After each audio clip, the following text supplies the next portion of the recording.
Ladies and gentlemen, my name is Totalbiscuit, live here from PAX 2012. It's my pleasure to introduce you Jason Bryce, the CEO of Plastic Piranha, who's here to show us a little bit of his first-person shooter game, Rekoil. Welcome to the show. Hey, thank you for having us. It's awesome. All right, so what's Rekoil all about? Rekoil is a first-person shooter whose main goal is to get the game into the community's hands and have the community take ownership of the game. Basically, okay. It's a straightforward, very fun, competitive shooter that has mod tools from day one, fully dedicated servers, over 40 different weapons in game, just about everything that you could possibly need to have a great time. And the idea is basically we want the community to take control of this game, sort of like the way they did with the old games like COD 2, Battlefield 2, where you could really, sink your hands into the mod tools and create some really great things, mapping-wise and modding-wise.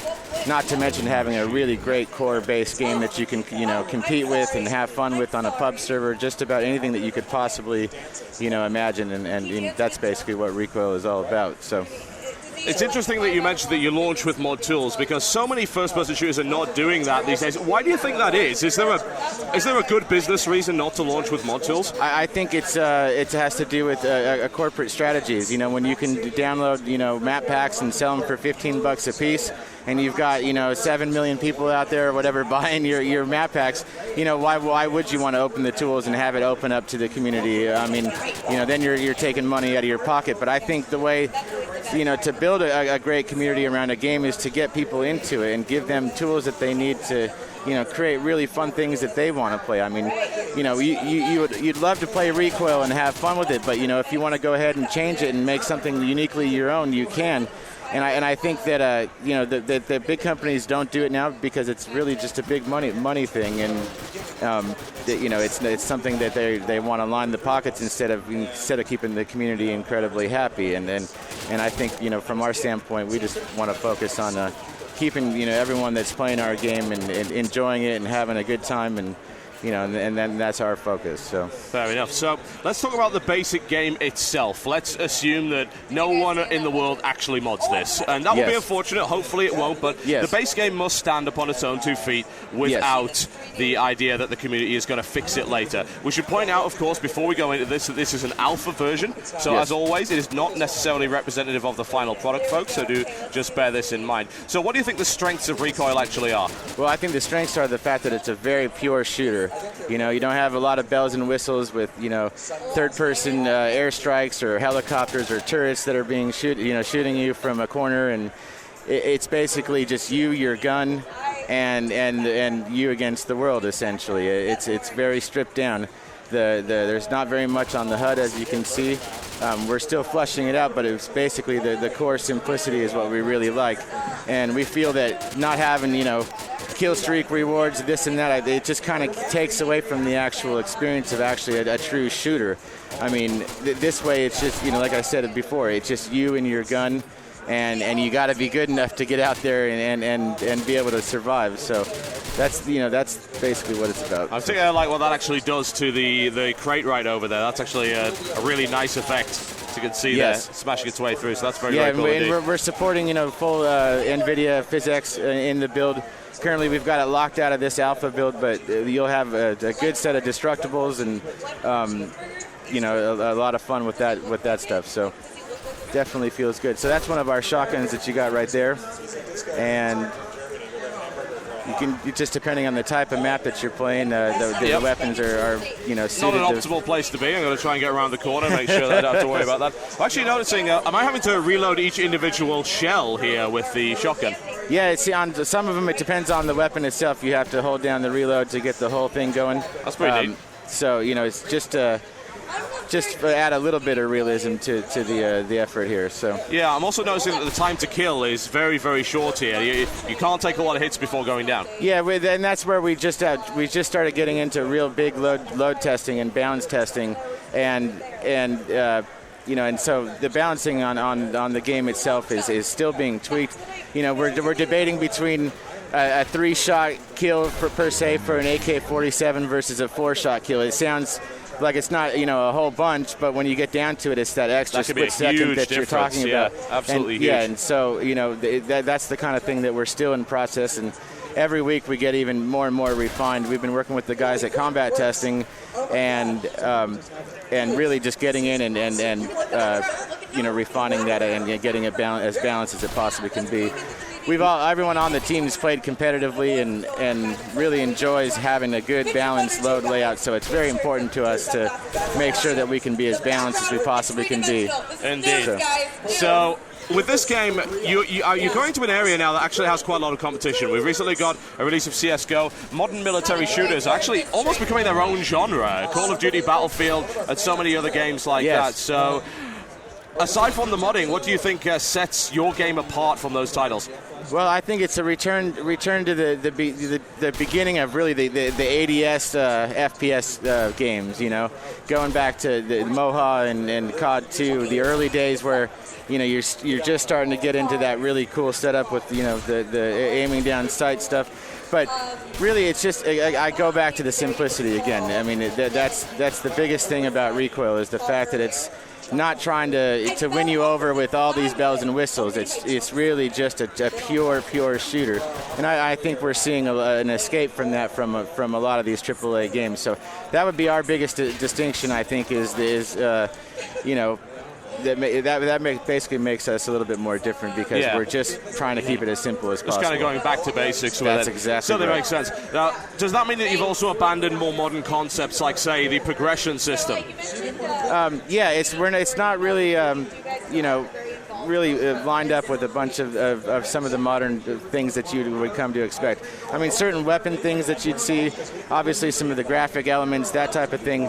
But yeah, it's pretty straightforward. I mean, and that's what people come to love about it. We had our first tournament actually here last night in the Intel area, and this guy, gets up after the tournament and he's like, this game is so simple, but it's so much fun. And I was like, you just summed it up in a one sentence right there, basically. So, and I just keep going back to that for Rekoil. I don't think there's necessarily anything wrong with focusing on what makes a game really good and not putting a bunch of other stuff on it. I think that it's a criticism that I personally have, very subjective opinion. Perhaps you agree with it. The idea that a lot of modern shooters, you don't play to shoot, you play to level up. Yes. And that's actually not that entertaining after you've done enough of it. Well, that's exactly right. I mean, and with this, situation, we're hoping for, the competitive scene to get behind us. We're doing a full integration with the BeyondGaming.com guys, and that's, working out really well for us. And we think that people will love that, the ability to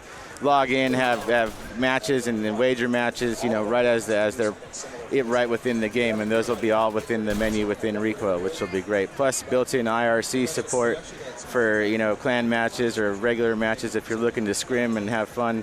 That used to be something you'd have to exit the game and go onto an IRC channel and have done, and so we're building that in, and we're also building in some Twitch shoutcasting and the ability to do that within games. So a lot of little things that we're going to be adding that obviously weren't part of some of the older shooters. But they're cool advancements that help promote, esport competition and whatnot. So yeah, I was going to ask you about esports, but you've covered pretty much everything there when it comes to it. So you're hoping for the competitive scene to get behind it. Yeah. Now, what mechanics in this game do you think the competitive scene would actually get behind? What are they looking for? Well, again, it's the fact that the weapon system is completely balanced, from the start. We're not doing a rank up and you get a better weapon, that type of thing. So when you join the game, all 40 weapons will be available to you in one form or another.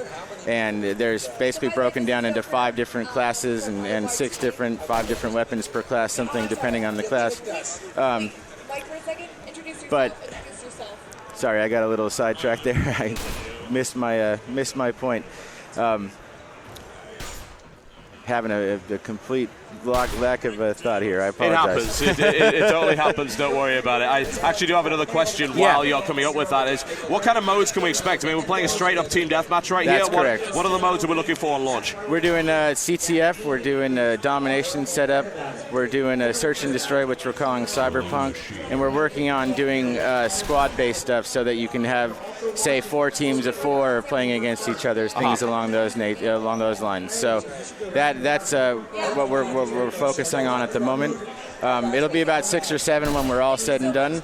And that's basically where we're going with that. I like the domination, the demolition, and there's a couple other ones that we're experimenting with, but we're not completely sure they're going to work because they're kind of new to what we're, kind of trying to come up with a couple of new game mode ideas. So, certainly, yeah. But until they're play tested, I don't want to reveal if they're actually going to work naturally, or not. So, yeah. But what do you hope to see from the modding community? Because I think now that people have just suddenly had a renaissance of realizing modding is good for gaming because of Armor. Armor and DayZ, I think, have proved the point beyond the shadow of a doubt. You can't argue with those numbers. Yeah. So what do you hope to see from the community coming out for this game? I hope to see maps that exceed or are on par with the quality that we're doing, and beyond. I don't know if you know, but a little bit of my background, I started doing modifications on Radiant, then I went over to Battlefield 2142, and I started doing some maps with the BF2 editor. And I released my first map, and a day later I got a call from the guys at DICE, and they're like, do you mind if we release this officially? And I was like, yeah, that would be great, but I got 5 more where that came from. And so they ended up releasing about 5 of the maps that I worked on for Battlefield 2142. And I would hope that I could, see people having that same opportunity that I had. That was, without that opportunity, I would never have started this, And to me, I'd like to see people have a great amount of success and really make some good maps that can, be sold on Steam Workshop, for example, or, that's something we're still toying around with, is the ability to take people's custom-made maps and actually put them up for people and maybe help make some money for the guys who are making the maps as well, So certainly. Don't know exactly how that's going to work out, but it's something that we're still working around with. But, either way, it's a system to get people's, maps out there and their talent out there, and it not only helps for the community, but it helps for the video game industry in general, because without these tools, you're taking a whole series of people that might have been interested in doing this kind of thing, and you're taking the tools out of their hands, and they may go on and do another profession, and you never have those people in the future being able to do games like this. So, it's a cycle, and you got to help promote the cycle. Indeed. And we're very much into that. So. Certainly. So, 2 last questions actually before we wrap this up. The first one being, do you have a release date for this title yet? We're 4th quarter, and we don't have an exact release date yet. We should be in beta, in my impression, in just within a matter of weeks, actually, probably 4 to 5 weeks. But we are going to keep going on the closed alpha till everything is as perfect as it can be. We're a very small team. We've got about 18 to 20 people at any given time on the team. And so we want to make sure that we can get it as polished as we can. Yep. And have it as fun as we can, for the community once it gets out there. So, if it's got to wait a couple weeks to make it perfect, and or as perfect as we can make it, we'll go ahead and do that, because definitely, it's important. We got to make this thing shine and sing, and the maps themselves are really great, and we just want to make sure that everything else matches that same kind of feel. So, yeah. Last but by no means least, do you have an idea of a price point for Rekoil yet? Yeah, it's not official because we're still naturally, in the process of taking care of that, but it's going to be around $15 is what we're thinking. Tops 20, but I think 15 is about right. There's no single player, there's no co-op.